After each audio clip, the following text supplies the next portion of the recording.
Eh bien, l'Internet explose ces derniers temps. On parle de l'argent IA partout. L'argent IA sur LinkedIn, l'argent IA sur YouTube, l'argent IA sur TikTok. Et concrètement, si je pose la question, ce que c'est que réellement un agent IA, il y aura très peu de personnes qui pourront me donner une explication claire, détaillée et précise. Eh bien, si tu fais partie aussi de cette catégorie de personnes qui entend parler de l'argent IA, mais qui ne sait pas réellement ce que ça peut faire et concrètement comment est-ce que ça fonctionne, tu tombes sur la bonne vidéo. Reste bien jusqu'à la fin de la vidéo parce que je vais t'expliquer concrètement ce que c'est qu'un agent IA et en quoi ça peut impacter ton business. Et aussi, tu dois savoir bien évidemment les différents niveaux d'automatisation pour savoir qu'est-ce qui est adapté à ton business. Et bien, si c'est la première fois de tomber sur ma vidéo, je suis Konaté Abdoulaye, je suis entrepreneur, formateur en marketing digital et aux outils d'intelligence artificielle appliqués au métier. Et bien, sur cette chaîne, mon but est de démystifier l'intelligence artificielle et le digital pour toi te permettre de saisir les opportunités de business. Et bien, si ces sujets te passionnent et que tu as envie aussi de développer ton business grâce à l'intelligence artificielle et le digital, tu tombes à pic sur la bonne chaîne. N'hésite pas à t'abonner pour ne pas manquer les prochaines vidéos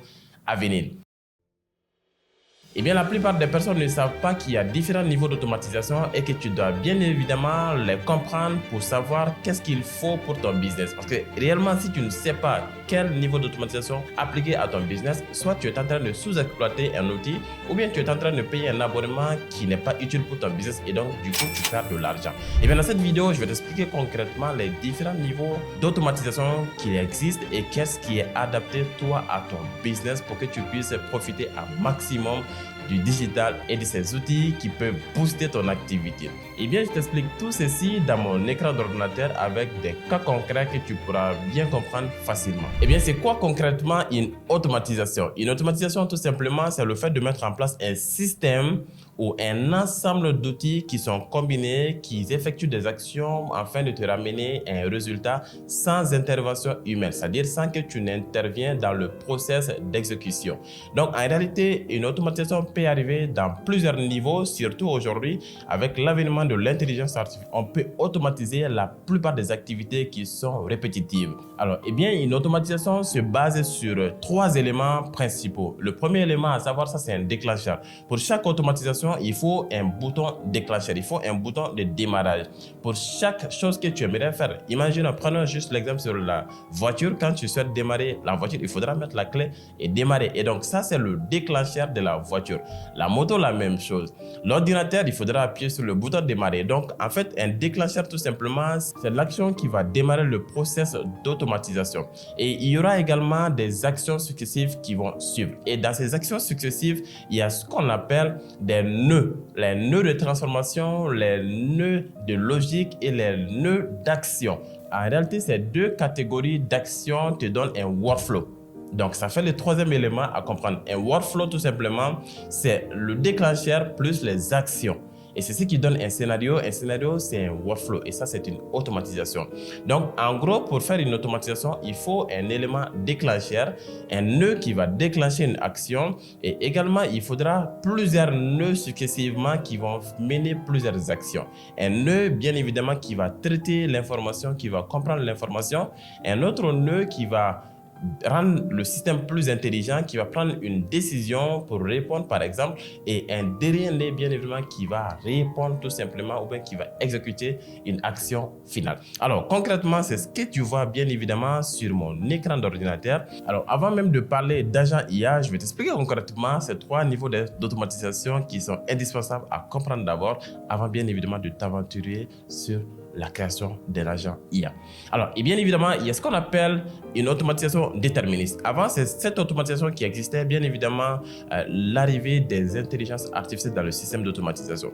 Et alors, cette automatisation déterministe, c'est une automatisation que tu mets en place qui répond à chaque fois sans changement, c'est-à-dire c'est la même chose qui s'exécute. Pour te donner juste un exemple, quand tu prends ton WhatsApp, tu peux juste configurer un message de réponse automatisé quand tu n'es pas connecté. Donc, en gros, quand quelqu'un t'envoie un message, automatiquement, il y a un message qui est déclenché pour dire que il faudra rappeler ou bien nous allons vous rappeler, peu importe le type de demande, le type de question, il y aura que cette réponse qui sera générée automatiquement. Donc, c'est ce qu'on appelle une automatisation déterministe. Alors, nous allons voir justement un exemple ensemble. Par exemple, je vais juste connecter mon WhatsApp à ce système qui dit ici, si tu reçois une réponse, envoie juste un message. Donc, je te montre un peu concrètement comment est-ce que j'ai configuré cela.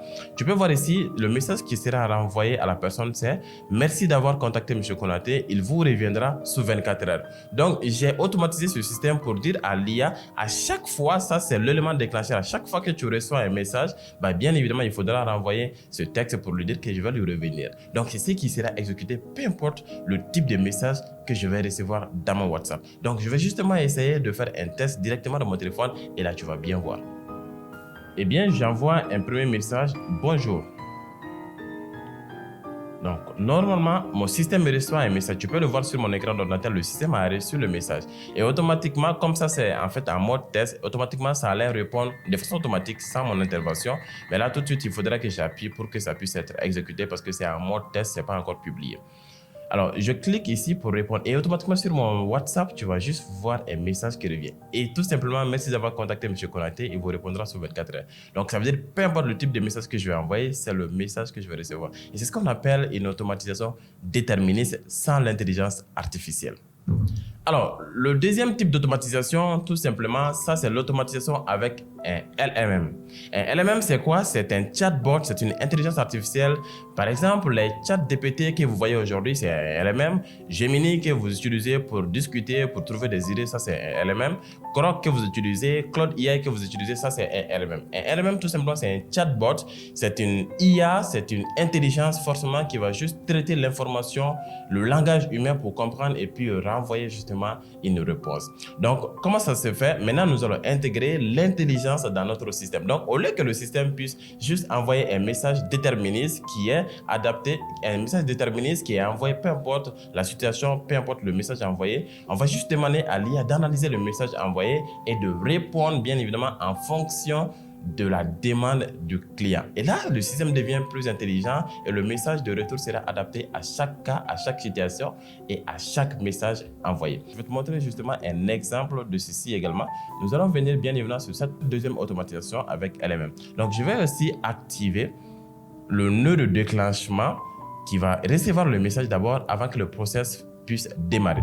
Donc, j'envoie le même bonjour et tu vas voir justement que celui-ci va essayer de comprendre mieux avant de me répondre. Donc, on l'envoie et tout de suite, tu peux voir que le système a reçu le message. Donc, ici, ça, c'est le nœud de ChatGPT qui est utilisé ici comme notre LMM. Donc, quand on clique sur ChatGPT, et tu vas voir qu'il va analyser le texte d'abord pour comprendre avant de répondre. Donc, ChatGPT a analysé et quand je rentre là-dedans, tu vas voir que le retour de ChatGPT, c'est celui-ci. Bonjour, je suis l'assistant de M. Konaté. Comment puis-je vous aider? Et ça, c'est très normal. Et là, tout de suite, si c'était activé, comme je l'ai dit la dernière fois, ça allait envoyer rapidement et automatiquement sans mon intervention. Mais ce n'est pas encore publié. Et donc, tout ce que je fais là tout de suite, j'active bien évidemment. J'active, je lance. Ça, c'est la dernière action qui est effectuée par le workflow. Donc, ça sera justement le message qui a été généré par le ChatGPT. Et automatiquement, tu peux voir que j'ai reçu le même message ici.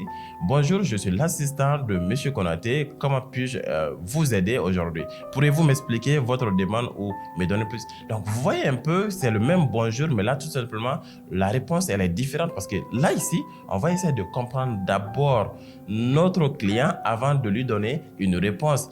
Donc ici, ça c'est une automatisation avec un LMM. Maintenant, on vient au dernier type d'automatisation qui est l'automatisation avec un agent IA. Alors tout simplement, une automatisation avec un agent IA, c'est la machine qui prend des décisions. Alors pour faire une comparaison, une automatisation avec un LMM, la différence avec une automatisation avec un agent IA, c'est qu'un LMM est intelligent, mais sauf qu'un LMM n'a pas de mémoire. Un LMM n'a pas d'outils. Donc, en réalité, un LMM, c'est comme un enfant qui est super intelligent. Quand tu lui dis des choses, il peut justement trouver une réponse très rapidement, mais ne peut pas enregistrer, ne peut pas mémoriser les choses, ne peut pas bien évidemment se servir des outils parce qu'il n'est pas assez solide. Je te montre un exemple, je pense que ce sera encore plus facile pour toi de mieux comprendre l'explication.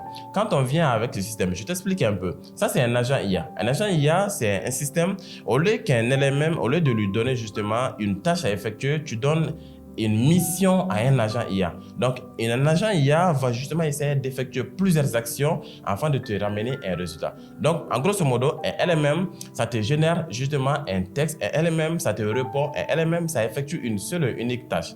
Mais un agent IA va faire plusieurs tâches, des fois combinées, pour te ramener un résultat. Donc, en réalité, il va juste trouver des moyens par lui-même pour te ramener, toi, ton résultat. C'est uniquement ce que l'agent fait. Donc, en vrai, tu n'auras pas besoin de lui dire quoi faire. Il saura quoi faire, quand et comment le faire exactement. Donc, un agent IA a besoin de 3 éléments principaux. Le premier élément, ça, c'est un LMM. Donc, un agent IA, c'est juste quelqu'un qui ne connaît rien. Tout simplement, un agent chatbot seulement, c'est quelqu'un qui ne connaît rien. Maintenant, quand tu donnes un LMM à un agent IA, tu rends ton agent IA plus intelligent. Donc, l'agent IA pourra traiter les informations, comprendre le langage humain et répondre également. Maintenant, l'agent IA a besoin également d'un autre outil qui est la mémoire. Par exemple, quand tu donnes la mémoire à ton agent IA, tu vas voir que l'agent IA pourra retenir les conversations précédentes. Par exemple, avec un LMM, si je lui avais posé encore la question de savoir qu'est-ce que j'avais dit lors du dernier message, il ne pourra pas me répondre tout simplement parce qu'il n'a pas enregistré, il n'a pas de mémoire. Maintenant, avec un agent IA, tout simplement, je lui donne une mémoire. Donc, tu vas voir que quand je lui pose une question, tout de suite, l'agent IA va me répondre, mais aussi l'agent IA va retenir cette conversation au cas où tu reviens la prochaine fois pour lui poser la même question. Il ne va pas se demander c'est qui cette personne, mais il va juste comprendre parce qu'il va analyser l'ancien message que tu lui as envoyé et en fonction de cela, il pourra réadapter les prochains messages et la prochaine discussion avec lui. Donc, c'est idéalement très bien conçu pour qu'il puisse bien évidemment comprendre des situations même après des mois et des mois. Donc, en réalité, on donne une mémoire à l'agent IA. Donc, tu vas voir que ton agent est intelligent, il a la mémoire pour garder les informations plus longtemps.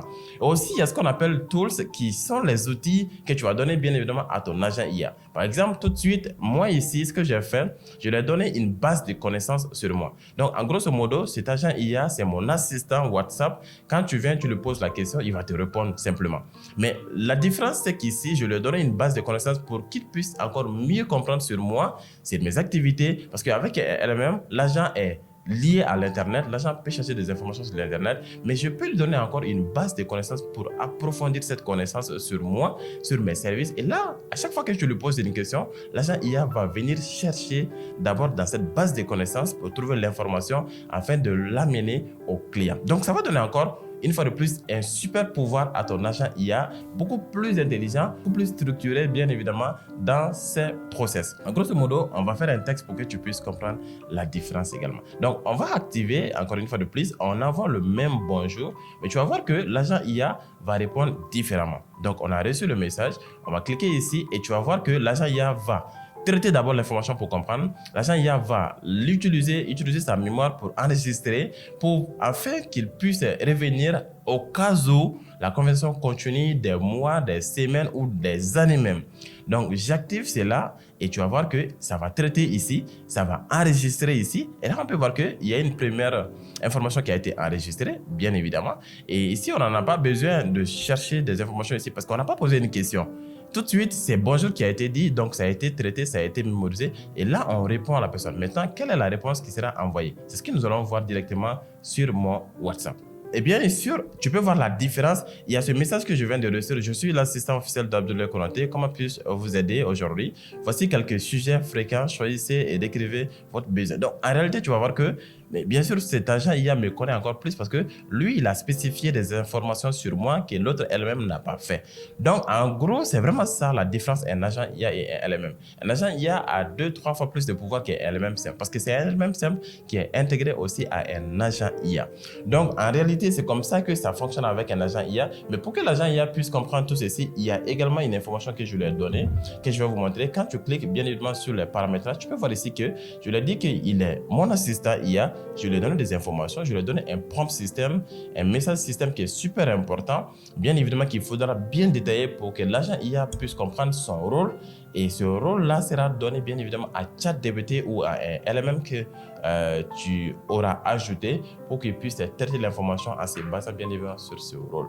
Donc en réalité, les agents IA sont puissants et avec cette petite automatisation, tu peux voir que j'arrive à automatiser bien évidemment mon WhatsApp et je pourrais continuer la discussion avec ce WhatsApp. Et bien sûr, ça c'est un agent IA. Et si toi aussi tu aimerais bien évidemment comprendre en profondeur, maîtriser l'automatisation pour l'intégrer dans ton business, je t'invite tout de suite à cliquer dans la description. J'ai le lien bien évidemment d'une formation sur l'initiation à l'intelligence artificielle N8N. Cette formation va t'initier dans l'automatisation de l'intelligence artificielle avec N8N qui va te permettre au final de créer toi-même ton agent IA et aussi te permettre de créer des automatisations pour les vendre à des entreprises. Parce qu'il faudra savoir qu'aujourd'hui, toutes les activités qui sont répétitives sont automatisables et toutes les entreprises cherchent aujourd'hui à optimiser leur système en automatisant les tâches répétitives et aussi à minimiser leurs charges. Donc du coup, ça c'est une opportunité pour toi et cette formation, je l'ai fait.